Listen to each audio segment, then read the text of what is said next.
رمضان مبارك رمضان كريم رمضان كريم أعوذ بالله من الشيطان الرجيم بسم الله الرحمن الرحيم الذين آتيناهم الكتاب يتلونه حق تلاوته أولئك يؤمنون به ومن يكفر به فأولئك هم الخاسرون.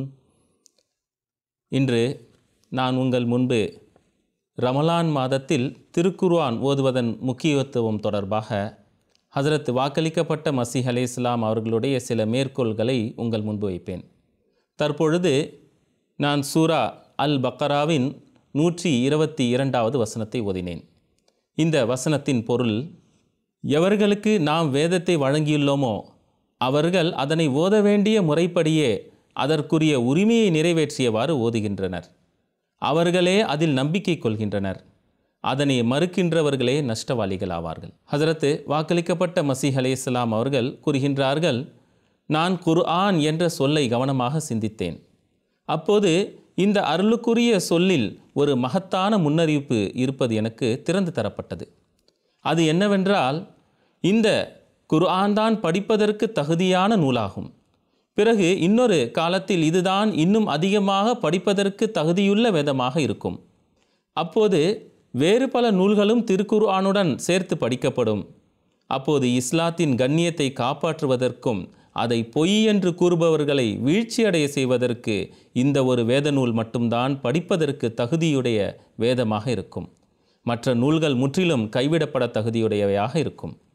பிறகு ஹஜ்ரத் வாக்களிக்கப்பட்ட மசீஹ் அலைஹிஸ்ஸலாம் அவர்கள் கூறுகின்றார்கள், திருக்குர்ஆனை கைவிட்டுவிட்டு வெற்றி பெறுவது என்பது சாத்தியமற்ற ஒன்றாகும். இப்படிப்பட்ட வெற்றி ஒரு கற்பனையான விஷயம் மட்டுமே ஆகும். இந்த மக்கள் அத்தகு வெற்றியை தேடி அலைகின்றார்கள். சஹாபாக்களின் முன்மாதிரியை கண்முன் நிறுத்தி செயல்படுங்கள். பாருங்கள், எப்போது அவர்கள் ஹஸரத் ரசூலுல்லாஹி ஸல்லல்லாஹு அலைஹி வஸல்லம் அவர்களை பின்பற்றி நடந்தார்களோ அப்போது அவர்கள் உலகத்தை விட மார்க்கத்திற்கு முன்னுரிமை வழங்கினார்கள். அதன் மூலமாக அல்லாஹ் அவர்களிடம் செய்திருந்த எல்லா வாக்குறுதிகளும் நிறைவேறின. துவக்கத்தில் எதிரிகள் அவர்களை பரிகாசம் செய்தார்கள். சஹாபாக்களால் வெளியில் சுதந்திரமாக வர முடியவில்லை. அந்நிலையில் நாங்கள் அரசர்களாக ஆகப்போகிறோம் என்ற அவர்களின் வாதத்தை கேட்டு எதிரிகள் அவர்களை எள்ளி நகையாடினார்கள். ஆனால் ஹஜ்ரத் ரசூலுல்லாஹி ஸல்லல்லாஹு அலைஹி வஸல்லம் அவர்களுக்கு கட்டுப்பட்டு நடப்பதில் தங்களை மாய்த்து கொண்டவர்களாக அவர்கள் இருந்ததன் காரணமாக பல நூற்றாண்டு காலம் பெற முடியாத அருள்களை அவர்கள் பெற்றுக்கொண்டார்கள். ஹஜ்ரத் வாக்களிக்கப்பட்ட மசீஹ் அலைஹிஸ்ஸலாம் அவர்கள் கூறுகிறார்கள், திருக்குர்ஆனை அழகிய குரலில் ஓத வேண்டும். மாறாக இது எந்த அளவு வலியுறுத்தி கூறப்பட்டுள்ளது என்றால், எவர் திருக்குர்ஆனை அழகிய குரலில் ஓதுவதில்லையோ அவர் நம்மை சார்ந்தவர் அல்ல என்று வலியுறுத்தி கூறப்பட்டிருக்கின்றது. ஏனென்றால் அதில் ஒரு சிறந்த தாக்கம் இருக்கின்றது. அழகிய குரலில் ஒருவர் சொற்பொழிவு நிகழ்த்தினால் அதன் தாக்கமும் பிறர் மீது ஏற்படுகின்றது. அதே சொற்பொழிவை இன்னொருத்தவர் நிகழ்த்தும் போது அவர் கூறுவது தெளிவற்ற நிலையில் இருந்தால் அதில் எந்த தாக்கமும் ஏற்படுவதில்லை. இந்த வசனங்களில் அல்லாஹ் சிறந்த தாக்கத்தை வைத்துள்ளானோ அதனை மக்கள் இஸ்லாத்தின் பக்கம் ஈர்க்கின்ற ஒரு கருவியாக பயன்படுத்தினால் எவ்வளவு நன்றாக இருக்கும். ஹஜ்ரத் தாவூத் அலைஹிஸ்ஸலாம் அவர்களுக்கு வழங்கப்பட்ட ஜபூர், அதாவது சங்கீதத்தின் வடிவில் இருக்கிறது. அது பற்றி கூறப்பட்டிருப்பது என்னவென்றால், ஹஜ்ரத் தாவூத் அலைஹிஸ்ஸலாம் அவர்கள் இறைவனிடம் தனது கோரிக்கைகளை வைத்து அழும்போது மலைகளும் அவர்களுடன் சேர்ந்து அழுதன, பறவைகளும் அவர்களுடன் இணைந்து தஸ்பீஹ் செய்தன. எனவே அழகிய குரலில் திருக்குர்ஆனை ஓதுவதன் நோக்கமும் இஸ்லாத்தை தப்லீக் செய்வதாக இருக்க வேண்டும். அல்லாஹ் கூறுகிறான், நிச்சயமாக இந்த குர்ஆன் எல்லாவற்றையும் விட அதிகமாக நிலைத்து நிற்கக்கூடிய வழிகளில் பக்கம் வழிகாட்டுகின்றது. அதிகமாக நற்செயல்களை செய்கின்ற நம்பிக்கையாளர்களுக்கு மிக பெரும் நற்கூலி இருப்பதாக அது நற்செய்தி கூறுகிறது. ஹஜ்ரத் வாக்களிக்கப்பட்ட மசீஹ் அலைஹிஸ்ஸலாம் அவர்கள் கூறுகிறார்கள், திருக்குர்ஆன் எந்த புதிய போதனையும் கொண்டு வரவில்லை. மாறாக மனிதனுக்குள் பல்வேறு வடிவங்களில் வைக்கப்பட்டுள்ள அவனுக்குள் இருக்கின்ற ஷரியத்தை தான் அது அவனுக்கு நினைவூட்டுகிறது. மென்மை, தியாக மனப்பான்மை, வீரம், பொறுமை, கோபம், போதுமென்ற மனம் போன்ற மனிதனின் அகத்தில் வைக்கப்பட்டுள்ள நல்லியல்புகளை திருக்குர்ஆன் அவனுக்கு நினைவூட்டி விட்டது. அதாவது எந்த வேதத்தில் மனிதனின் இயல்பில் மறைவாக வைக்கப்பட்டுள்ளதோ, எதனை ஒவ்வொரு நபராலும் காண முடியாதோ அது திருக்குர்ஆனே ஆகும். அவ்வாறே இந்த வேதத்திற்கு திக்ர் என்ற பெயரும் வைக்கப்பட்டிருக்கின்றது. அதாவது அது படிக்கப்படும் ஒரு வேதமாகும்.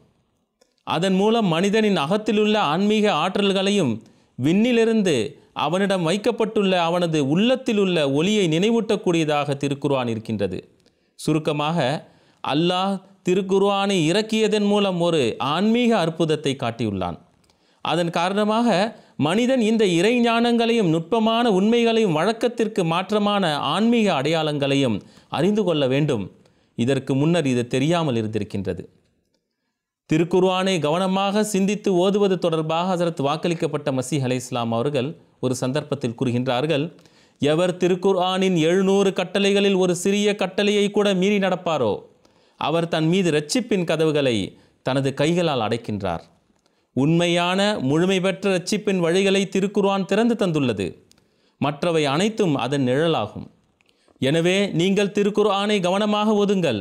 வேறு எதனிடமும் நீங்கள் வைக்காத அன்பை அதன் மீது வைக்கும் வகையில் அதை அதிகமாக நேசியுங்கள். ஏனென்றால் அல்லாஹ் என்னிடம் அல் ஹைரு குல்லுஹு ஃபில் குர்ஆன், எல்லாவிதமான நன்மைகளும் திருக்குர்ஆனில் இருக்கின்றது என்று கூறியுள்ளான். இந்த விஷயம் உண்மையானதாகும். அதைவிட மற்றவற்றிற்கு முன்னுரிமை வழங்குபவர்கள் மீது அந்தோ பரிதாபம். உங்களது எல்லா வெற்றிகள் மற்றும் இரட்சிப்பின் நீரூற்று திருக்குர்ஆனில் இருக்கின்றது.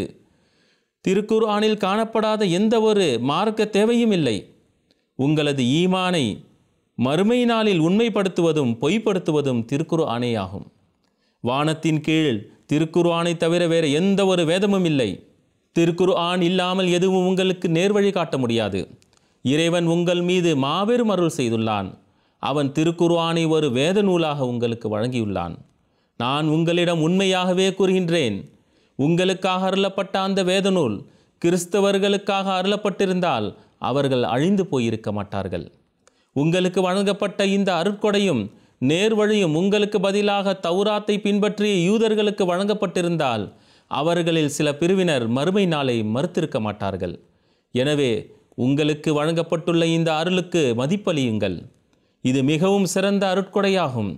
இது மிக பெரும் செல்வமாகும். திருக்குர்ஆன் வராமல் இருந்திருந்தால் முழு உலகமும் ஒரு கெட்டுப்போன பொருளை போன்றே இருந்திருக்கும். அந்த வேதத்திற்கு முன்னர் எல்லா நேர் வழிகாட்டலும் ஒன்றுமற்றவையாகும். ஹஜ்ரத் வாக்களிக்கப்பட்ட மஸீஹ் அலைஹிஸ்ஸலாம் அவர்கள் அஹ்மதிகளிடம் எதிர்பார்ப்பது என்னவென்றால், திருக்குர்ஆனுக்கு நாம் மனதளவிலும் செயலளவிலும் மதிப்பளிக்க வேண்டும், அதனை மிகவும் அதிகமாக நேசிக்க வேண்டும் என்பதாகும். அல்லாஹும்ம ஸல்லி அலா முஹம்மதின் வபாரிக் வசல்லிம் இன்னக்க ஹமீதும் மஜீத்.